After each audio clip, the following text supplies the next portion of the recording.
Hello दोस्तों, तो कैसे हैं आप सब। आज मैं आपके लिए वीडियो लेके आया हूँ आयोनाइजेशन एनर्जी या आयोनाइजेशन पोटेंशियल की। तो आयोनाइजेशन एनर्जी या आयोनाइजेशन पोटेंशियल पे बात करने से पहले हम बात कर लेते हैं इफ़ेक्टिव न्यूक्लियर चार्ज की। तो इफ़ेक्टिव न्यूक्लियर चार्ज है Z इफ़ेक्टिव से डिनोट किया जाता है और Z इफ़ेक्टिव का फॉर्मूला है Z माइनस सिग्मा। सिग्मा क्या है, रिपल्शन को दिखाता है, डिनोट करता है, और सिग्मा को स्क्रीनिंग कांस्टेंट कहते हैं।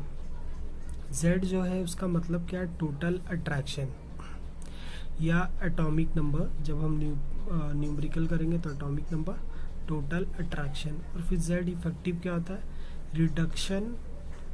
Reduced attractive force, reduce attractive force. तो हम पहले समझ लेते हैं कि स्क्रीनिंग कांस्टेंट क्या होता है। तो जैसे हमने एक एटम ले लिया, उसके ऑर्बिट्स में फर्स्ट सेल में 2 इलेक्ट्रॉन, फिर 8 इलेक्ट्रॉन, फिर ऐसे ही बहुत सारे होंगे। तो सपोज इसके लास्ट थर्ड ऑर्बिट में 1 इलेक्ट्रॉन है। तो ये जो इनर मोस्ट इलेक्ट्रॉन है ये आउटर मोस्ट इलेक्ट्रॉन को रिपेल कर रहे हैं। जिसको हमने सिस्टम लिया है उसको टेस्ट इलेक्ट्रॉन कहते हैं। तो वो सब मतलब इनर मोस्ट इलेक्ट्रॉन इसको बहुत रिपेल कर रहे हैं। तो कितना रिपेल कर रहे हैं उसी का मेजरमेंट है सिग्मा, जिसको हम क्या कहते हैं, स्क्रीनिंग कांस्टेंट। तो अब आप पूछेंगे कि Z इफेक्टिव क्या होता है। तो ये जो न्यूक्लियस है ये सिस्टम वाले इलेक्ट्रॉन को अपनी तरफ अट्रैक्ट कर रहा है। तो ये जो टोटल अट्रैक्शन है इसी को हम टोटल अट्रैक्शन को हम Z से दिखा रहे हैं। तो ये टोटल अट्रैक्ट कर रहा है, पर ये जो सिग्मा रिपेल कर रहा है थोड़ा, तो इसके बाद जो नेट अट्रैक्शन आएगा उसी को हम Z इफेक्टिव कह देते हैं। तो मतलब न्यूक्लियस तो उसको अट्रैक्ट कर रहा है बहुत अच्छे से, बट सिग्मा जो है रिपेल कर रहा है। तो फिर उसके बाद एक नेट अट्रैक्टिव फोर्स न्यूक्लियस के द्वारा आ रही है। तो वो जो नेट अट्रैक्टिव फोर्स आ रही है उसी को हम क्या करते हैं, Z इफेक्टिव कह देते हैं। तो सबसे ज़्यादा जो स्क्रीनिंग इफेक्ट दिखाता है वो S सबसे दिखाते हैं, फिर P, फिर D एंड F। सबसे कम F दिखाता है, उसके आगे G, H जो भी आ जाए। तो S और P की जो शील्डिंग होती है ना वो बहुत ज़्यादा स्ट्रांग होती है, एंड D एंड F की शील्डिंग बहुत कम होती है। फिर हम बात करते हैं कि हम सिग्मा की वैल्यू कैसे निकालेंगे। तो सिग्मा की वैल्यू निकालनी है single electron species like hydrogen and lithium +2 ion के लिए। तो जैसे हमने मतलब इनका भी बड़ा एक न्यूक्लियस है, इनके पास एक ही इलेक्ट्रॉन है। तो इनर मोस्ट में कोई इलेक्ट्रॉन नहीं है जो इसको रिपेल करे। तो जब मतलब इनर मोस्ट में कोई इलेक्ट्रॉन नहीं है जो इसको रिपेल कर सके तो सिग्मा की वैल्यू 0 ही आएगी। कोई रिपल्शन करने वाला ही नहीं है तो कैसे होगा, कोई मतलब सिग्मा रिपल्शन को मेजर करता है और यहाँ कोई रिपल्शन करने वाला ही नहीं है, तो सिग्मा की वैल्यू 0 आ जाती है। तो फॉर 2 इलेक्ट्रॉन स्पीसीज में देखें तो ये थोड़ा सा रिपल्शन कर देता है, तो इसलिए सिग्मा की वैल्यू 0.30। ये आपको डायरेक्ट याद रखनी है, हीलियम और एग्जाम्पल है ये। फिर हम मल्टी इलेक्ट्रॉन स्पीसीज की बात कर लेते हैं।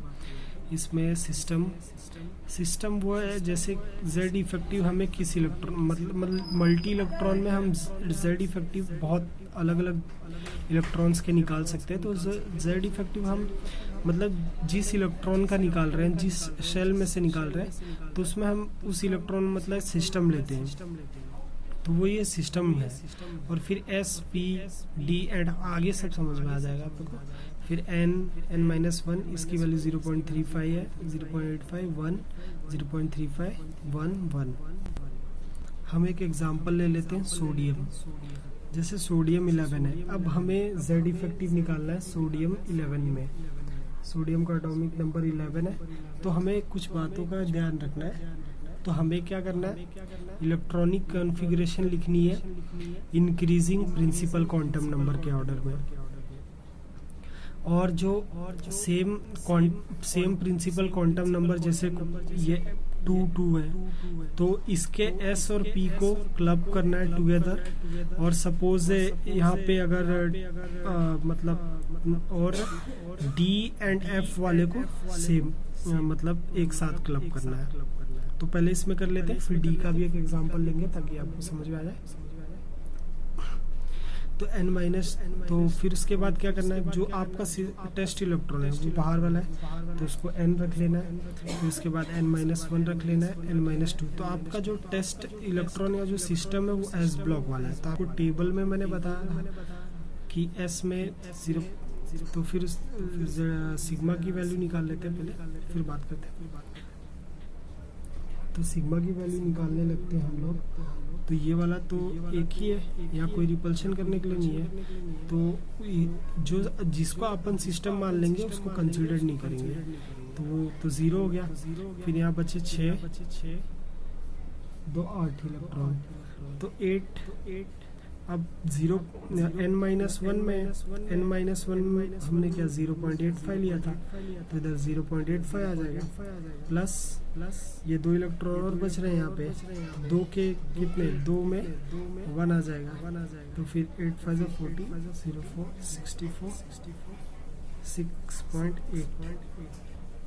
6.8 आया, यहाँ से 2 आया, तो 8.8 आ गया सिग्मा का वैल्यू।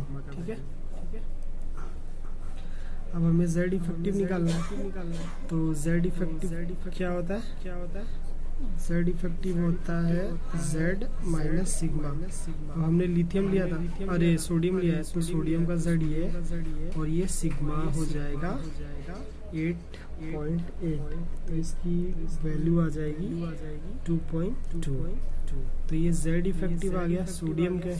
अब सपोज हम क्या करते हैं, अगर हमने जैसे इसको नहीं लिया और ये P वाले में से अगर मतलब कोई मतलब लिया होता जिसका हमें Z इफेक्टिव निकालना है, तो हमने सपोज एक P वाला ले लेता यहाँ पे, तो ये जो बाहर है इसको हमें नहीं देखना है, तो ये जो पूरा इसको हम n कर देते हैं और ये जो बचा हुआ है इसको n-1 कर देते हैं, तो फिर ये n हो गया। तो जिसको सिस्टम माना उसको कंसिडर, वो वाला इलेक्ट्रॉन पे थोड़ी ना हम रिपल्शन निकाल सकते, वो तो सिस्टम मान लिया, उसी पे वो थोड़ी ना रिपल्शन कर रहा है, उसको जब उसको हम मेजर कर रहे हैं उसी पे तो मेजर कर रहे हैं, तो वो रिपल थोड़ी ना करेगा, तो उसको कंसीडर नहीं कर सकते हम। ठीक है, जो सिस्टम मान लिया, तो हमें क्या करना पड़ेगा, जैसे इसको मान लिया तो ये n हो जाएगा, ये n-1 हो जाएगा, तो n में 0.35, तो इसमें 5 और 2 7, तो इधर 7 × 0.35 आ जाएगा, प्लस ये 2 इलेक्ट्रॉन होंगे, तो 2 × 0.85, फिर इसकी जो वैल्यू होगी ये इसका सिग्मा आ जाएगा, ये P वाले का। और फिर Z से माइनस कर, Z इफेक्टिव का फॉर्मूला लगा के माइनस कर देंगे, तो वो वैल्यू आ जाएगी। ठीक है, अब फिर तो अब हम बात कर लेते हैं डी वाले। सपोज हमने किसी डी वाले टाइप को लिया, डी का सिस्टम, तो जब भी ये क्या लिखा, if a system is of D and F, जब भी सिस्टम डी और D and F subshell का लेंगे, then value is taken from the table only for D and F electron. तो वैल्यू हम टेबल से कब लेंगे, जब डी और एफ का इलेक्ट्रॉन रहेगा, जब मतलब डी और एफ का इलेक्ट्रॉन रहेगा तभी हम टेबल में से लेंगे। For other electron the value is assign 1, और जो बाकी के इलेक्ट्रॉन रहेंगे उनके लिए वैल्यू 1 होगी। तो चलो एग्जांपल से समझाते हैं। हमने एग्जांपल ले लिया स्कैंडियम 21। तो पहले इलेक्ट्रॉनिक कॉन्फ़िगरेशन लिखते हैं 1s2 2s2 2p 6 3s2 ये 3D आएगा, पर हमें कैसा लिखना है, क्लब करना है ना P को, तो इसीलिए हमने P को पहले लिखा, फिर 3D 1, ये 4s मतलब 4s2 के बाद 3D लिखना था, पर क्लब करना है इसलिए मैंने यहाँ लिख दिया। तो अब हमने D के बारे में लिया, तो इसको हम इग्नोर कर देंगे, तो इसका कोई वैल्यू नहीं।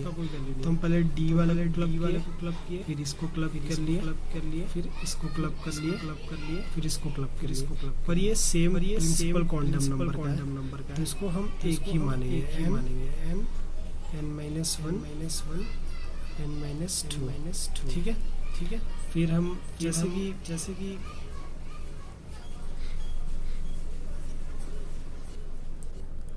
तो मतलब मैं डी का निकालना है, तो हम सिग्मा ले लेते हैं। तो ये इसको नहीं कंसीडर करेंगे। तो डी वाले में एक भी इलेक्ट्रॉन, डी सब शेल में ये जो 3D है इसमें एक ही इलेक्ट्रॉन। अगर इसमें सपोज यहाँ 2 इलेक्ट्रॉन होते तो हम एक को तो सिस्टम मान रहे हैं, एक का तो 0, एक का तो कोई रिपल्शन नहीं होता, बट जो बच रहा था उसके लिए जो हम वैल्यू लेते हैं वो टेबल से लेते हैं। पर यहाँ एक ही इलेक्ट्रॉन है डी में, तो उसमें ये प्रिकॉशन में लिखा है कि डी एंड एफ इलेक्ट्रॉन में other electron value is assign 1 पर इलेक्ट्रॉन। अदर के लिए 1 पर इलेक्ट्रॉन, तो 6 2 8 बचे, 8 इंटू 1 कर दिया मैंने। फिर 6 2 8 बचे, 8 इंटू 1 प्लस 2 इंटू 1। अब इसको हम टोटल कर ले, आएगा 80। फिर हम बात कर लेते हैं z इफेक्टिव की, z इफेक्टिव निकाल लेते हैं। इसका इंटीग्रल माइनस 18, तो इसकी वैल्यू आ जाएगी 3। अब हम z इफेक्टिव का वेरिएशन टेबल में देख लेते हैं। तो जैसे कि ग्रुप में हम बात कर लेते हैं।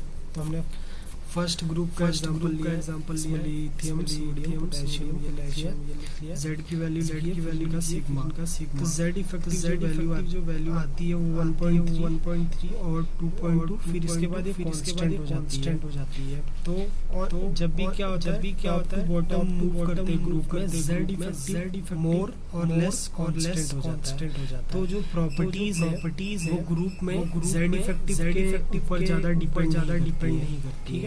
ठीक है, मैं यहाँ देख लेते हैं। और फिर एक बात और नोट में जब भी कटायन फॉर्मेशन होता है न्यूट्रल एटम से, तो इलेक्ट्रॉन मतलब वही इलेक्ट्रॉन निकलता है जिसका Z सबसे कम होता है। फिर on moving top to bottom, ये तो मैंने आपको बता दिया कांस्टेंट होता है। फिर इन पीरियड्स में लेफ्ट टू राइट पीरियड्स में एस एंड पी ब्लॉक में भी हम लेफ्ट टू राइट जाएंगे, एटॉमिक नंबर इंक्रीज होगा 1 से। बट जो सिग्मा की वैल्यू है वो एस एंड पी में हमेशा एस में इंक्रीज होगी या तो पी में इंक्रीज होगी। तो एस पी में जाने सिग्मा इंक्रीज होगा 0.35 से हमेशा। तो 0.35 से जब इंक्रीज होगा तो Z इफेक्टिव 0.65 से इंक्रीज होगा। Properties element are very much left to right जाएंगे तो Z इफेक्टिव 0.65 से इंक्रीज हो रहा है। प्रॉपर्टीज बहुत ज्यादा डिपेंड करेंगी Z इफेक्टिव पे। और फिर डी ब्लॉक में Z1 से इंक्रीज होता है, सिग्मा जो 0.85 से इंक्रीज हो जाता है क्योंकि 0.85 से इंक्रीज होगा। Z इफेक्टिव 5 से इंक्रीज होगा। तो properties of the element less D block के जो प्रॉपर्टी बहुत लेस डिपेंडेंट। और फिर Z इफेक्टिव एफ ब्लॉक की बात कर लेते हैं। 1 से इंक्रीज होगा, भी 1 से इंक्रीज हो जाता है। और Z कांस्टेंट। तो properties of the element are सबसे कम इन्फ्लुएंस Z इफेक्टिव इसकी। और Z effective directly proportional to positive charge upon negative charge. ये तभी यूज करेंगे फॉर इलेक्ट्रॉनिक स्पीशीज और for different species of same element. I hope आपको समझ में आएगा। पार्ट 2 आएंगे जिसमें हम रेडियस की बात करेंगे, आयोनाइजेशन की बात करेंगे और इलेक्ट्रॉन एफिनिटी की बात करेंगे।